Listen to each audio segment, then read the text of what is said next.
അപ്പം അന്നൊന്നും എനിക്കറിയത്തില്ല ഇത് ഇത്രയും പൂക്കുമെന്നോ. കടക്കാരനും അറിയില്ല ഇതിൽ. അയാൾ പറഞ്ഞൊരു വെള്ളപ്പൂവ് ഉണ്ടാവുമെന്ന് പറഞ്ഞു. പുള്ളിക്ക് കൃത്യമായിട്ട് അറിയത്തില്ല ഇത് അന്നൊക്കെ ഇറങ്ങുന്നതേ ഉള്ളൂ ഈ ചെടി. ആദ്യത്തെ വർഷം പൂ പിടിച്ചില്ല ഇത്. ഞാൻ വിചാരിച്ചു വെട്ടിക്കളയായിട്ട് വരുമോ ഇത്. എനിക്ക് രണ്ടാമത്തെ വർഷം പൂത്ത് തുടങ്ങി. പൂ കണ്ടപ്പോഴത്തേക്ക് അന്തം വിട്ടുപോയി. ഇത്രയും ഒരു പൂവോ കണ്ടിട്ടില്ല ജീവിതത്തിൽ. ഇത്രയും പൂവ് ഒരുമിച്ച് നമ്മൾ കാണുന്നില്ലല്ലോ. രാവിലെ ഒരു ബഹളമാണ് ചിത്രശലഭങ്ങളുടെ. നമ്മൾ കാണാത്ത ശലഭങ്ങളൊക്കെ വരും. എവിടെ നിന്ന് വരണമെന്ന് അറിയില്ല. ഇതിൻ്റെ ഇത്രയും വലിയ വലിയ വലിയ ശലഭങ്ങൾ. എൻ്റെ പേര് ബോബൻ. ഇത് മുരുക്കുമ്പുഴ മംഗലപുരത്താണ് ഈ ഗാർഡൻ ഉള്ളത്. ഞാനിപ്പോൾ ചെടികളൊക്കെ വളർത്തുന്നുണ്ട്. പിന്നെ അതിൻ്റെ കൂടെ ഒരു ചെറിയ നഴ്സറിയും ഉണ്ട്. മാതാവിൻ്റെ സ്റ്റാച്ചു ആണ്. ഈ സ്റ്റാച്ചു ഇവിടെ വെച്ച് കഴിഞ്ഞപ്പോഴത്തേക്ക് ഭയങ്കര വെയിലായിരുന്നു. അപ്പോൾ ഞാൻ ഇതിൻ്റെ മുകളിൽ വളർത്താനായിട്ട് ഒരു ചെടി അന്വേഷിച്ച് നടന്നപ്പോഴാണ് എനിക്ക് നഴ്സറിയിൽ നിന്ന് ഈ മണിമുല്ല കിട്ടിയത്. അപ്പോൾ അന്ന് എനിക്കറിയത്തില്ലായിരുന്നു ഇത് ഇത്രയും നിറച്ച് പൂക്കുന്നതും ഇതിൻ്റെ സീസണൊന്നും എനിക്കറിയത്തില്ലായിരുന്നു. പിന്നെ ഇത് ഇത്രയും ഇങ്ങനെ പടർന്നു കയറി ഒരു ഡിസംബർ ആയപ്പോഴത്തേക്ക് ഇങ്ങനെ നിറച്ച് പൂവായി. അപ്പോൾ ക്രിസ്മസ് സീസണിലാണിത് പൂക്കുന്നത്. അതിനാണ് ഡിസംബർ മുല്ല എന്നും പറയാറുണ്ട് അതിന്.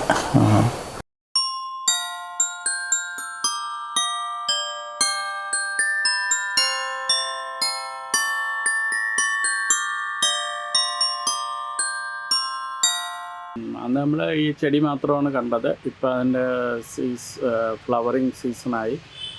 ഡിസംബറിലാണിത് ഫ്ലവർ ചെയ്യുന്നത്.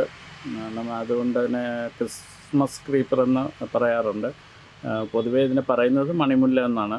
പണ്ട് കാലങ്ങളിൽ ഇത് ഹിമാലയ സാനുക്കൾ മാത്രം കണ്ടിരുന്ന ഒരു ചെടിയാണെന്നാണ് പറയപ്പെടുന്നത്. ഇപ്പോൾ ഈ അടുത്ത കാലത്തായി ഇതിപ്പോൾ നാട്ടിൽ എല്ലായിടത്തും ആയി തുടങ്ങിയിട്ടുണ്ട്. ഇതിന് വളരെ അധികം പരിചരണമൊന്നും ആവശ്യമില്ലാത്ത ചെടിയാണ്. നമ്മൾ മരുന്നടിക്കുകയോ അങ്ങനെയൊന്നും ചെയ്യേണ്ട ആവശ്യമില്ല. നല്ല വെള്ളവും സൂര്യപ്രകാശവും മാത്രം മതി ഇത് തഴച്ച് വളരാനായിട്ട്. ഇതിന് സർപ്പഗന്ധി എന്നും പറയാറുണ്ട്. കാരണം അതിൻ്റെ മണം ഉള്ളത് കൊണ്ടായിരിക്കും. ഭയങ്കര മണമാണ്. അതിൻ്റെ മണത്തിൽ ഒരുപാട് ചിത്രശലഭങ്ങൾ ഒരുപാട് അതിനെ ആകർഷിച്ച് വരാറുണ്ട്. ഒരുപാട് തേനീച്ചകളും മറ്റൊക്കെ വരാറുണ്ട്. പിന്നെ ചില ചോദിക്കാറുണ്ട് ഇങ്ങനെ പടർന്ന് കിടക്കുമ്പോൾ പാമ്പ് വരില്ലേ എന്ന്. പാമ്പുകളൊന്നും ഞാനിതുവരെ കണ്ടിട്ടില്ല. നമ്മൾ നല്ലവണ്ണം മെയിൻറ്റെയിൻ ചെയ്ത് കഴിഞ്ഞാൽ അതിന് യാതൊരു ബുദ്ധിമുട്ടും നമുക്ക് ഉണ്ടാക്കാറില്ല. പിന്നെ ഡിസംബർ തൊട്ട് മാർച്ച് വരെ ഇതിൻ്റെ പൂക്കൾ കാണാറുണ്ട്. പിന്നെ മഴ പെയ്തു കഴിഞ്ഞാൽ അത് മുഴുവൻ പൊഴിഞ്ഞു പോകും. ആ ഒരു ബുദ്ധിമുട്ടേ ചെടിക്ക് ഉള്ളൂ. അല്ലെങ്കിൽ നല്ല ഡിസംബർ മുതൽ മാർച്ച് വരെ അതിൻ്റെ പൂക്കാലമാണ്. മാർച്ച് കഴിഞ്ഞിട്ട് ഇത് പൂക്കൾ മുഴുവൻ പൊഴിഞ്ഞു പോകും. പിന്നെ നമ്മളൊന്ന് ക്രോപ്പ് ചെയ്യുക അതിൻ്റെ ആ പൂക്കൾ വന്ന തണ്ടുകളൊക്കെ കാണുമല്ലോ, അത് മുഴുവൻ കട്ട് ചെയ്ത് മാറ്റും. അപ്പോൾ പിന്നെ പുതിയ തളിര് വരും. രാവിലെ ഭയങ്കര മണമാണത്. അതിൻ്റെ മണത്തെക്കുറിച്ച് നമുക്ക് വർണ്ണിക്കാൻ പറ്റത്തില്ല. നിറച്ച് ചിത്രശലഭങ്ങളും തേനീച്ചയും ഇപ്പോൾ തന്നെ കാണാമല്ലേ, തേനീച്ച ഇഷ്ടം പോലെ ഉണ്ട്. രാവിലെ ഒരു ബഹളമാണ് ചിത്രശലഭങ്ങളുടെ. നമ്മൾ കാണാത്ത ശലഭങ്ങളൊക്കെ വരും. എവിടെ നിന്ന് വരണമെന്ന് അറിയില്ല. ഇതിൻ്റെ ഇത്രയും വലിയ വലിയ ശലഭങ്ങൾ. വളം അങ്ങനെ മറ്റു ചെടികൾക്ക് ഇടുമ്പോൾ ചാണകം മാത്രമാണ് ഞാൻ കൊടുക്കുന്നത്. അല്ലാതെ വേറെ വളമൊന്നും ഞാൻ ഇതുവരെ അങ്ങനെ കൊടുത്തിട്ടില്ല. പെസ്റ്റിസൈഡോ അങ്ങനെ ഒന്നും അടിച്ചിട്ടില്ല.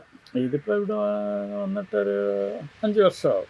ഇത് ഞാൻ അവിടെ ഇങ്ങനെ മാതാവിൻ്റെ ഗ്രോട്ടോ ഉണ്ടാക്കി കഴിഞ്ഞപ്പോഴത്തേക്ക് അതിൻ്റെ മുകളിൽ പടർത്താനായിട്ടൊരു ചെടി, ഡിഫറെൻ്റ് ആയിട്ടുള്ള ഒരു ചെടി തിരക്കി നടക്കായിരുന്നു. തൃശ്ശൂർ ഒരു നഴ്സറി പോയപ്പം എനിക്ക് തോന്നി അത് ക്രീപ്പറാണെന്ന്. അപ്പം അന്നൊന്നും എനിക്കറിയത്തില്ല ഇത് ഇത്രയും പൂക്കുമെന്നോ. കടക്കാരനും അറിയില്ല ഇതിൽ. അയാൾ പറഞ്ഞൊരു വെള്ളപ്പൂവ് ഉണ്ടാവുമെന്ന് പറഞ്ഞു. പുള്ളിക്ക് കൃത്യമായിട്ട് അറിയത്തില്ല ഇത് അന്നൊക്കെ ഇറങ്ങുന്നതേ ഉള്ളൂ ഈ ചെടി. ഇത് അപ്പം ഞാൻ വിചാരിച്ചു ഇത് പൂക്കുന്നില്ലല്ലോ. ഇതങ്ങ് തഴച്ച് വളർന്നങ്ങ് വന്ന് ആദ്യത്തെ വർഷം പൂ പിടിച്ചില്ല ഇത്, അങ്ങ് തഴച്ചത്. അപ്പം ഞാൻ വിചാരിച്ചു വെട്ടിക്കളയായിട്ട് വരുമോ ഇത്. അത് പറഞ്ഞപ്പോഴത്തേക്കാണ് അടുത്ത വർഷമായപ്പോൾ എനിക്കും അറിയില്ല ഡിസംബറിലാണ് ഇത് പൂക്കുന്നതെന്നൊന്നും അറിയത്തില്ല. ഫേമസ് ആയിട്ടുള്ള ചെടിയാണ് ഇത്. ഋഷിമാർക്ക് അവർക്കൊക്കെ ഭയങ്കര ഇഷ്ടപ്പെട്ട ചെടിയാണ്. ഹിമാലയ സാനുക്കളുടെ ആയിരുന്നു പണ്ട്. ഞാൻ ഈ ചെടിയെക്കുറിച്ച് ഒരുപാട് പഠിച്ചായിരുന്നു. നമ്മുടെ കാലാവസ്ഥയ്ക്ക് അനുയോജ്യമാണ്. പക്ഷേ ഇത് ഒത്തിരി തണുപ്പ് കിട്ടുമ്പോൾ മാത്രമേ അത് പൂക്കത്തുള്ളൂ. ബാക്കി ചൂടത്തൊന്നും നല്ല പച്ചയായിട്ട് നിൽക്കുന്നേ ഉള്ളൂ. എനിക്ക് രണ്ടാമത്തെ വർഷം പൂത്ത് തുടങ്ങി. പൂവ് കണ്ടപ്പോഴത്തേക്ക് അന്തം വിട്ടുപോയി. ഇത്രയും ഒരു പൂവോ കണ്ടിട്ടില്ല ജീവിതത്തിൽ. ഇത്രയും പൂവ് ഒരുമിച്ച് നമ്മൾ കാണുന്നില്ലല്ലോ. നാട്ടുകാരൊക്കെ ഇടയ്ക്കൊക്കെ നാട്ടുകാർ ഒരുപാട് കാണാൻ വരുമായിരുന്നു.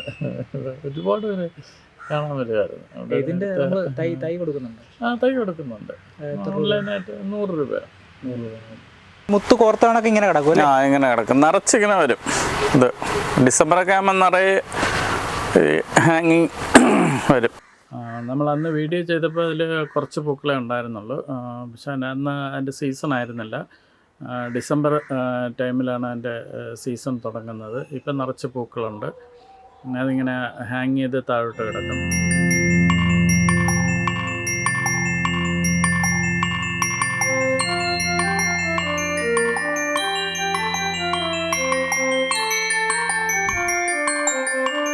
തണുത്ത പ്രദേശങ്ങളിലാണ് ഇത് കൂടുതലായി കാണുന്നത്.